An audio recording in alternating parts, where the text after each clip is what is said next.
Hi, congratulations on your new RV. We're really excited for you.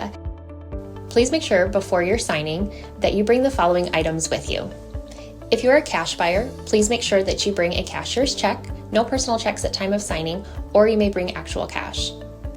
If you're a finance customer, please make sure that you bring proof of insurance listing your specific lien holder. If you need that information, please call us ahead of time. Also, make sure that you bring all valid driver's license of all persons that will be listed on the title. If you have a trade that you're trading in with us, please make sure that you bring your 10-day payoff as well as your title and all persons who will be listed on the title of that trade. Arrive 30 minutes early before your appointment time so we can properly inspect your unit, and also make sure that you have the fridge on and running prior to arrival. If you have any questions, please feel free to give us a call at 810-686-0710. Thanks so much. Have a great day. Hello, this is Mike with TradeWinds RV Center here to congratulate you on your Jayfeather 24 BH travel trailer. I'm going to walk you around it, show you how to use a few things to get the best out of your camping experience. Let's start by talking about arriving at the campsite and a few things taken into consideration when parking. On your campsite, big awning to leave your room for. On your off campsite, you got a big deep slide. Need plenty of room for that to come in and out, preferably nothing hanging over top of it. And I also want you to think about where your power and water connections are going to be. Your power is going to plug in back here in this back corner on your driver's side of your tow vehicle. And then your docking station for your water is going to be just behind your slide. So park accordingly so you can utilize the facilities at the campsite. Once you arrive and unhook our hitch, first thing we do is level our unit. And it comes with a power tongue jack. Night docking light should you arrive at night. Simply lower or raise the unit until you're level. Now should you lose power, underneath this rubber stopper right here, this hand crank will go down in there and bring this up or down should you lose power. Speaking of power, check your battery posts every now and then. Make sure those haven't wiggled loose going down the road. Once we've got our unit level, next thing we're going to do is stabilize it. All four corners of the unit come with these sister stabilizing jacks, 3/4 inch socket hand crank. You can use a drill gun or an impact driver. I just recommend that you slow down when you get to the bottom. Now I'm also going to recommend stabilizing jack pads. Jack pads are going to protect the feet of your stabilizing jacks from dirt and debris and hot blacktop in the summer. Run these down on top of those just until they're taut. Remember, our unit's already level. We only want to run these down until we have some type of resistance on our crank, because we don't want to change the levelness, we just want to stabilize it. Run all four of them down. Once you got your unit level and stable, we can hook up your power and water. Again, your power cord, big long 30 amp cord, plugs in on the rear of your unit here. It's a pistol grip. They kind of come in at about 10 or 11 o'clock. So bring them in at an angle here and then turn it to your right and then put your black washer on. Now at the end of that 30 amp, should you need to plug into a 110, there's a 30 to 15 amp reducer, comes with your convenience pack. Once you got your unit plugged in, we can hook up our water. At campsites, you will hook up to city water connection. First and foremost, your water pressure regulator. This water pressure regulator is going to reduce the water pressure to 40 to 50 psi, protecting the lines in your unit. Always use this because you don't know what the water pressure is at different campsites. Hook that up, hook up your hose. Don't turn your hose on yet, we got one more step. Let's find your hot water heater. Yours is located on the campsite. And all we're doing at this point, folks, is making sure our drain plug's back in. Throw some plumber's tape around there. Not putty, putty will gum up on you. Plumber's tape, go ahead and get that on there nice and snug, then you can go ahead and turn that hose on. Now after that hose has been on for a few minutes, I want you to go inside and open up that slide. Open up that slide, get inside and open up all of your water taps. Get all the air out of the lines, get a nice steady flow of water going through those, then shut them off. And if you come out here and lift up on this pressure release valve, water instead of air comes out of there, you'll know that this is full, and then you can turn that on from indoors. Now let's say we're going to go camping and we're not going to use city water. We're going to go boondocking or dry camping. In that case, we're going to fill up our potable water tank or fresh water tank, which is right here, right next to your hot water heater. No need for a water pressure regulator here. We're going to gravity fill this with a hose. There's two ways to tell when it's full. One, there's an overflow valve right here, or two on the inside where you check the levels of your black and gray tanks and battery. There's also a button for your fresh water. So don't leave this unattended while you're filling it. Have someone keep an eye on that. Once it's full, remove that hose, put your cap back on, and then whenever you want to utilize that water, you'll turn on your water pump. Don't turn on your water pump when you hook to city water. That's already pressurized. All right, we're all set up to camp. Power, water, we're all stable. We'll go ahead and walk you around the rest of the unit and show you how to use a few other things out here. We also have a couple of outdoor speakers. That is a vent for your microwave.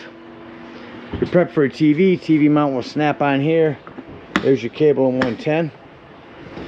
Again, your fresh water tank. Hot water heater. This is a flue for your furnace. A couple things on that. One, make sure it's never blocked, and two, if you are running your furnace, steer clear of that. It does get hot. Continuing up your campsite, there's a hand crank for your stabilizing jacks, tire pressure, hand light. This is your light for up here, your docking lights. You also have the J-port stand. I'll bring down to your griddle and show you how that works. So grab the long bar, come down here to your J-port, and just slide that in. When you slide that in, make sure that you set it in with this pointing up.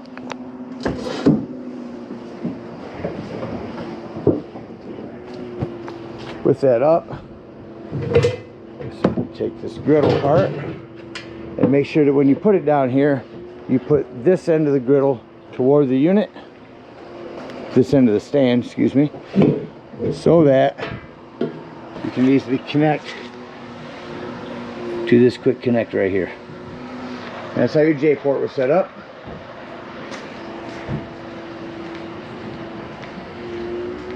That strap will help hold that down. Your propane does come with a cover.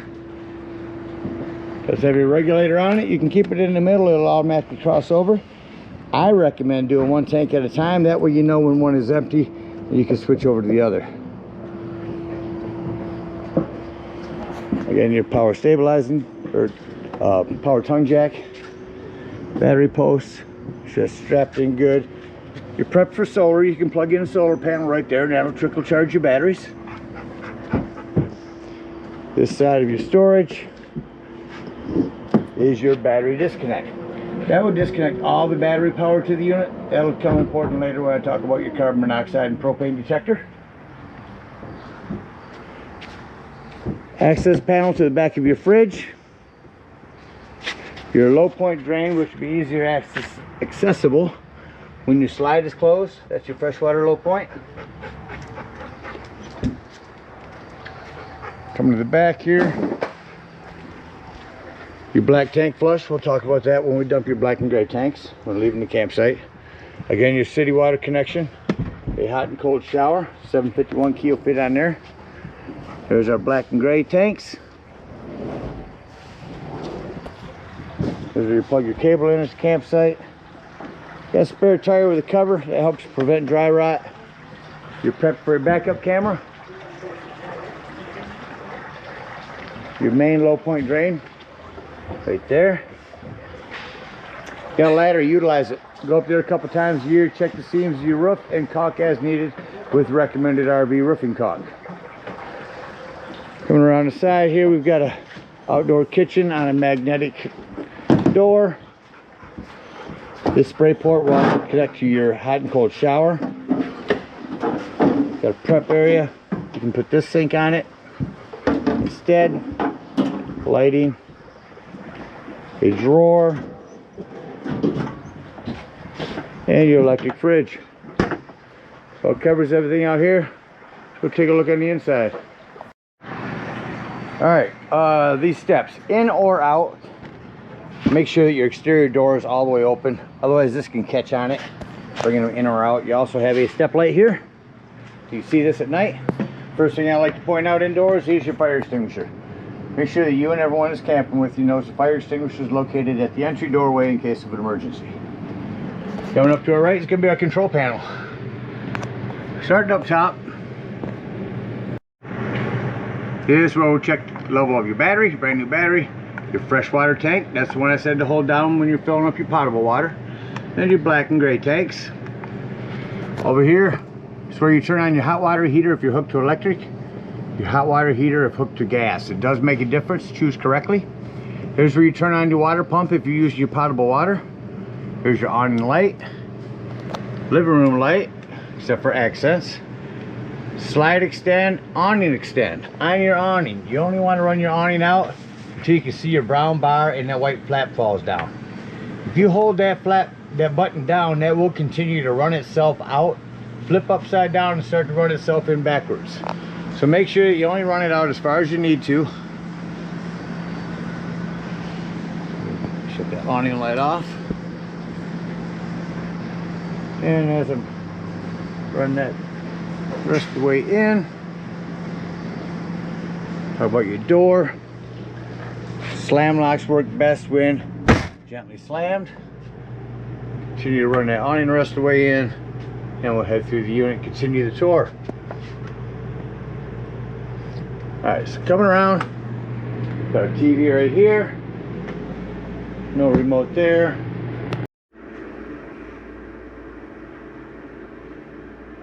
Got your remote here, turn your TV on.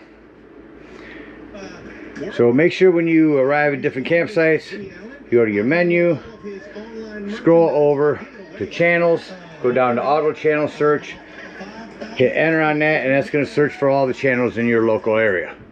Make sure that this green light is on. Back to your antenna button. That'll help you pick up more channels. You also have a remote for your sound system as well. I'll do it by hand for now. Turn that on. Bluetooth, AM, FM, couple auxiliaries. I don't know what I'll pick up for channels inside this metal building, but we'll give it a scan. Dual zoned. So 1 is indoors, 2 is outdoors. You will pick up more channels when you're outside here. Hold that in to shut off, just touch it to mute it. Coming into your kitchen area, self-explanatory microwave, below that a fan and a light above your cooktop. This glass top makes an excellent backsplash. Turn on your panel light by rocking that up, turn that to light, hit your spark, your gas is on, these will light up. All 3 of these are burners. Here's your oven, same thing. Turn that to light, hit your spark down here, that will light your oven, and then turn it to your desired temperature. Rock that light down, that becomes your oven light. You have a pop-up power port, we call this.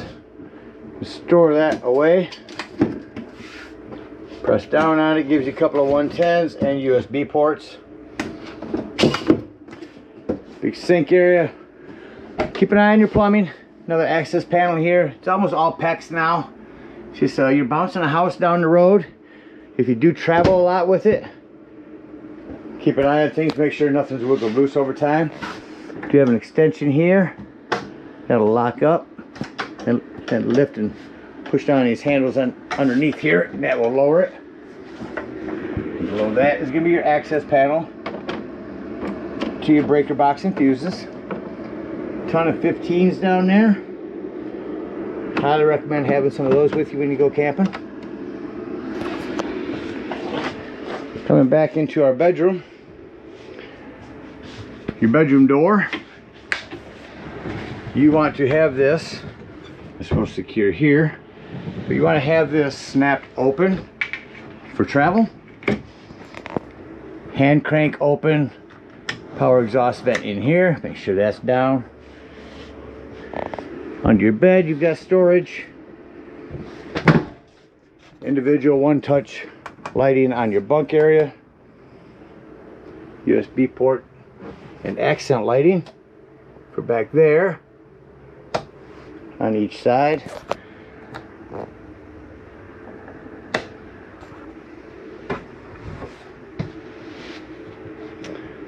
Emergency escape window. We press out on that. Rip your screen out right here. Furrion fridge. Controls for that inside here. 110 USB here. You do have these tables that you can utilize or remove them. Parachute pole handle to give you your recliner, which also has massage, light, and heat. Press back down on these with your feet to close them. All this lighting here, control from here. It's a template. Show the text where this is pre-wired for solar. Leave that on there in case you ever decided to wire the entire unit for solar. Brings us to a thermostat. Turn that on. Hold it in. Go through the fan, go through the modes right now. I'm gonna turn it on AC, which you can hear cranking. We change our fan speed to auto. We'll change this to heat now. That'll shut off our AC, and your heat kicks on.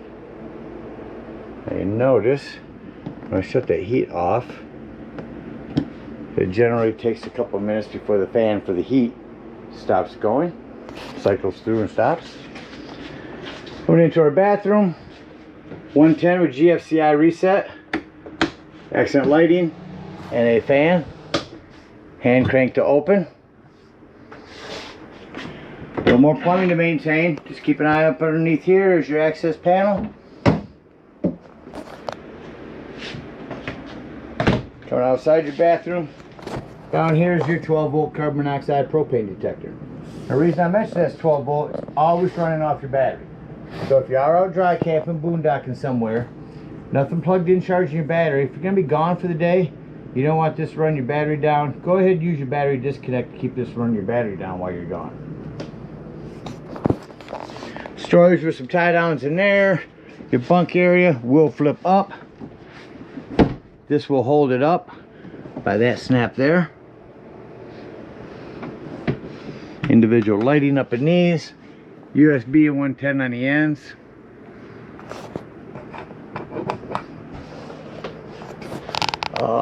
Our hand crank power exhaust vent here. Shut that off. And a smoke alarm up here. Well, that about covers everything on the inside. Let's act like we're getting ready to leave the campsite and close the unit up. Return this.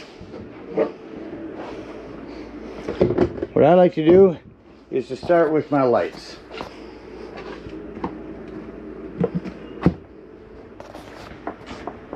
Turn to my living room, shut off my lights, and then any lights that I see that are still out, I know are just accent lights. Walk around and shut them off.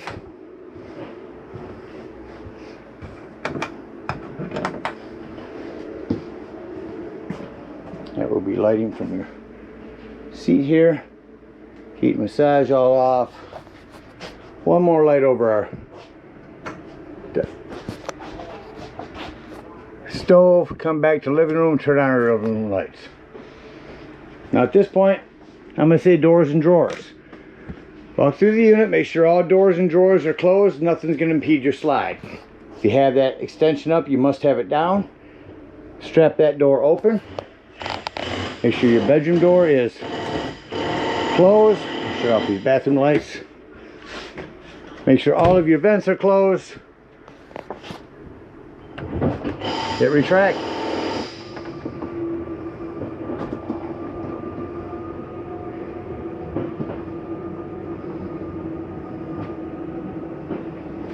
See the importance of having that extension down.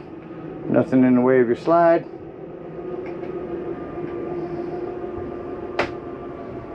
Now I want you to hear slight grinding noise, it sounds like. Not the case, it's actually just the mechanism telling you I'm in all the way, you can stop. Exiting the unit. Again, make sure your exterior door is all the way open.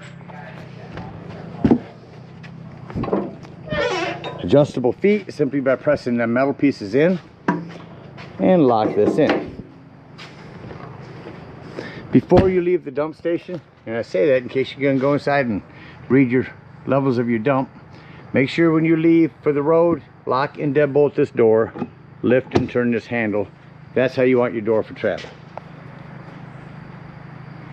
Alright, now if we're out boondocking, we're going to go ahead and bring up our stabilizing jacks. Come around here, get up underneath here and dump this low point drain. That's our freshwater tank. And head home. If we're at a campsite, we're going to unhook our power, our water, our cable. Bring up our stabilizing jacks, hook up our hitch and head on up to the dump station. At the dump station, park accordingly. Your dump's going to be almost at the very rear of your unit. On your driver's side of your tow vehicle. 10-foot hose comes with your convenience pack. Unhook that dust cover. Hook this up, turn it to the right, the other end into the dump, and pull your black handle. Now that's going to be your sewage. Go inside, make sure that's empty. Once it is empty, leave that black handle open. Grab the hose at the dump station. Come up here to your tank flush. Hook up that hose and let that run for a good 5 minutes. Let that wash all that nastiness out of your black tank. When it's done, remove that hose. Make sure all that washout that you just put in there has drained. Then close your black handle and pull your gray handle, this front one. Excuse me. This one here, your middle one there. Pull that second. That's gonna be your sinks and your showers. That's gonna clean your sewage hose out good for you. When that one's done, close that, and then this is gonna be your outdoor kitchen sink. Go ahead and pull that and let that drain. While those are draining, I can go ahead and dump my low point drains. They're right up underneath there. Let them drain while your gray's draining. If you're done camping for the season, you want to dump your hot water heater. With those low point drains empty, come up here, lift up on this pressure release valve. That's going to dump a lot of hot water out of there, so be careful. When that's done, close that, grab a socket, open that up, and let that drain. That's going to be, again, hot water, so be careful. You want to drain that at the end of the seasons so you don't get stagnant water in there. When this gray is done, go ahead and close that gray up. Grab your sewage hose. Come back here conveniently and sanitarily. Store that sewage hose right there in your bumper and head on home. Again, we thank you so much for your purchase. Hope you enjoy this Jayfeather for many years to come. Happy camping.